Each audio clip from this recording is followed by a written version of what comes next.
Oke, salam dan salam sejahtera dan pencerahan saya berkenaan dengan isu audio bocor saudara Rafizi Ramli mengkritik DAP. Jadi kita sama-sama mendengar audio ini dulu dan lepas itu baru saya akan membuat pencerahan. Oke ya kawan-kawan, kita dengar dulu video ini.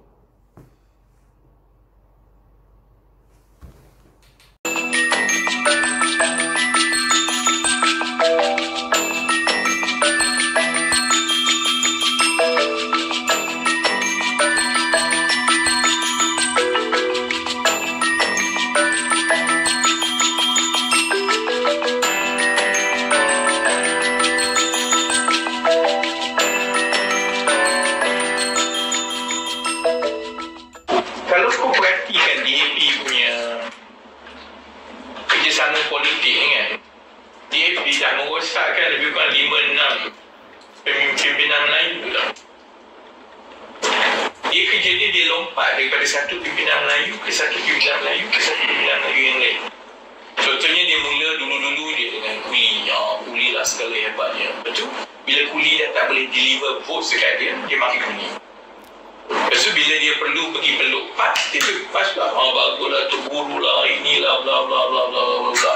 Dia pun dah jadi parti yang besar sebab orang lagi duduk sokong semua. Lepas tu bila dia dah buat hal dia, bila nampak lagi sikit, dia mula mati PAS. Dengan PKR pun macam tu. So kalau you tengok, sebab tu psyche, maksudnya pemikiran orang ni kan, you tak boleh tengok snapshot. You tak boleh tengok untuk memahami pengundi Melayu.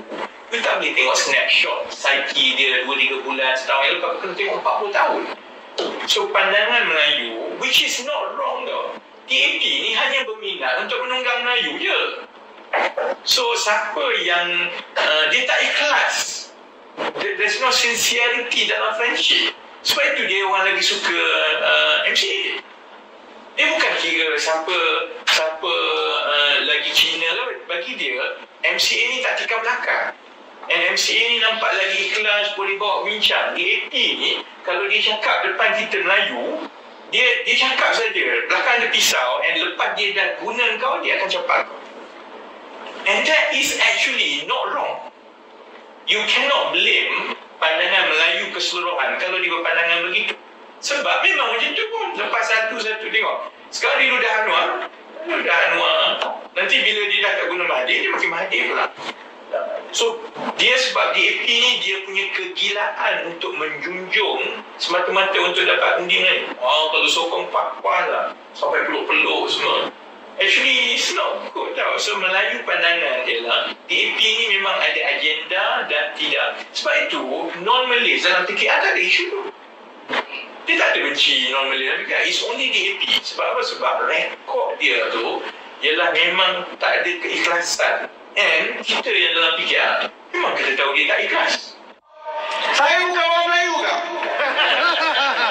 Kita dah mendengar audio yang dikatakan mirip dengan suara saudara Rafizi Ramli ini tadi, dan saya harap kawan menilai sendirilah sama ada ini adalah suara dia ataupun tidak, dan kenyataan ini apakah bertentangan ataupun tidak.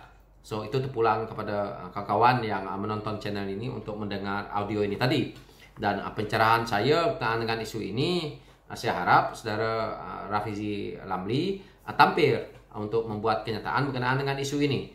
Dan satu hal lagi yang kita tahu bahawa saudara Rafizi Ramli sendiri adalah orang yang bertanggung jawab dalam penubuhan PHS suatu masa dahulu. Dan kita tahu bahawa PHS itu terbentuknya daripada komponen yaitu PKR, DAP dan Amanah serta Bersatu yang mana sudah keluar. Jadi kalau saudara Rafizi Ramli hari ini seolah-olah menghentam DAP, pada saya pun tidak paham kenapa, tetapi ini politik. Tidak heranlah saya kalau dia nak menghentam DAP pun karena ini politik. Tetapi saya heran cuma kenapa dia sekarang tidak kembali ke politik tetapi mengeluarkan kenyataan politik. Ini satu yang pada saya kemuskilan saya. Jika saudara Rafizi Ramli rasa nak ke politik lagi, lebih baik dia kembali aktif seperti biasa, dan kita tidak heran dengan kenyataan dia. Tapi kalau audio bocor seperti ini dan kita tidak tahu pokok pangkalnya audio ini, kita jadi muskil sebagai rakyat.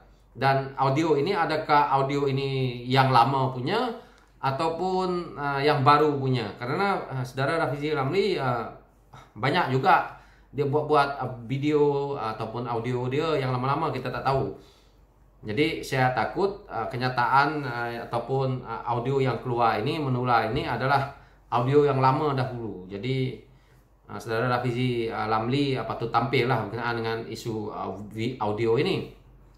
Jadi dalam isu ini juga saya lihat kalau saudara Rafizi Ramli mengkritik DAP untuk apa juga faedahnya, karena kita tahu bahwa kerajaan yang ada hari ini yang terbentuk hari ini lebih teruk daripada DAP yang dikritikkan ini. So tidak ada gunanya kalau kita kritik DAP. Dan apalagi DAP itu adalah komponen yang ada dalam PHS. Rakyat lebih suka kalau kerajaan PHS itu yang memerintah hari ini. Dan kalau kita memikirkan berkenaan dengan masalah dalaman PKR ini, maka kita sebagai rakyat yang menyokong kepada Presiden PKR untuk menjadi Perdana Menteri rasa kecewa di sini. Dan sepatutnya pada saya tidak melihat kepada masalah dalaman yang berlaku dalam PKR ini, karena masalah dalaman ini dilakukan oleh anak muda PKR dan pada saya tidak penting, karena yang membentuk kerajaan itu adalah ahli parlimen. So yang paling penting adalah ahli parlimen ini harus bersatu padu. Yang di bawah ini penting, tetapi untuk mereka bergaduh sesama sendiri, untuk mereka bertengkar, pada saya tidak memberi manfaat kepada komponen parti. Dan perkara ini patut dihentikan. Dan sebagai ketua AMK contohnya di dalam PKR ini, patutnya dia ambil pendekatan yang lebih matang dalam isu ini. Saya tak nak masuk campur dalam isu ini karena saya tahu ketua AMK juga dia seorang MP. Jadi sepatutnya berfikiran matang dalam soal-soal ini, dalam melantikan, nak pecat ini. Saya tahulah sedikit sebanyak tentang isu dalaman ini, cuma saya tak nak pandang kiri, tak nak pandang kanan. Saya terus ke depan karena matlamat saya adalah melihat pimpinan PHS ini boleh memimpin negara dengan lebih baik daripada kerajaan yang ada hari ini. Dan kita tahu bahawa apa yang telah berlaku dalam kerajaan hari ini amat membimbangkan rakyat, terutamanya dalam keadaan pandemik yang ada hari ini. Dengan keadaan mereka dilihat oleh rakyat seolah-olah gagal untuk mentadbir kerajaan kita ini. So ditambah lagi kita lihat hari ini serangan demi serangan dilakukan kepada PHS, terutamanya kepada Datuk Seri Anwar Ibrahim. Kita lihat kes yang baru lagi ada, isu macam-macam. Dan hari ini kita dengar pula audio yang menular ni yang dikatakan mirip dengan suara Rafizi Ramli ini. Jadi ini pada saya seolah-olah satu serangan yang untuk memecah belahkan PHS. Dan saya sangat memohonlah kepada saudara Rafizi Ramli untuk tampil memberi pencerahan berkenaan dengan isu ini. Kalau tidak pun post saja tu di dalam IG dia. IG dia tu sekali dia post laku juga. Jadi saya sering juga ke IG dia melihat apa yang dia post-post tu. Dan saya berharap sebagai seorang yang dilihat sebagai tokoh muda, dan saya lihat dia seorang tokoh muda yang hebat. So saya harap saudara Rafizi Ramli sebagai seorang yang harus ke depan untuk memberi sedikit ruang yang dilihat oleh anak muda yang dahagakan pimpinan anak muda ni, untuk dia kembali berkecimpung dalam dunia politik secara profesional dan tidak seperti yang kita lihat hari ini, yang seolah-olah dia sudah tidak ke politik dari luar tetapi seolah-olah mengentam ke dalam. Ini membimbangkan saya sebagai rakyat melihat politik seperti ini. Lebih baik saudara Rafizi Ramli masuk balik ke dalam politik. Saya tidak kisahlah dia nak masuk ke parti mana pun.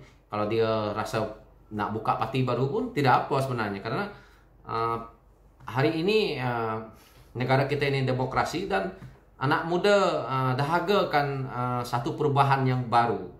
Dan ini harapan saya. Kalau lihat parti lain seperti Muda apa semua itu suatu yang bagus. Kita meraihkan itu sebagai satu platform untuk anak muda yang ingin aktif dalam politik ini.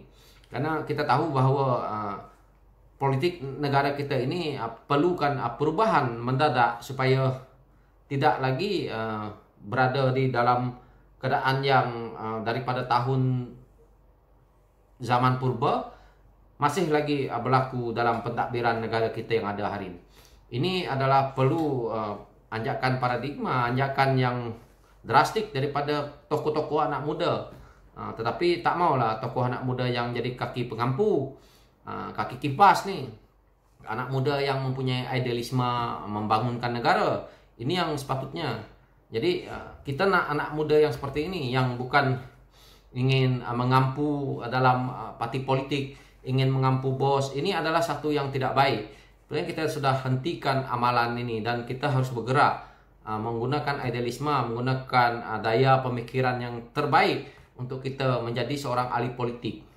Jadi apa yang berlaku hari ini, cara itu masih belum kita dapat ubah daripada zaman dahulu sampai hari ini.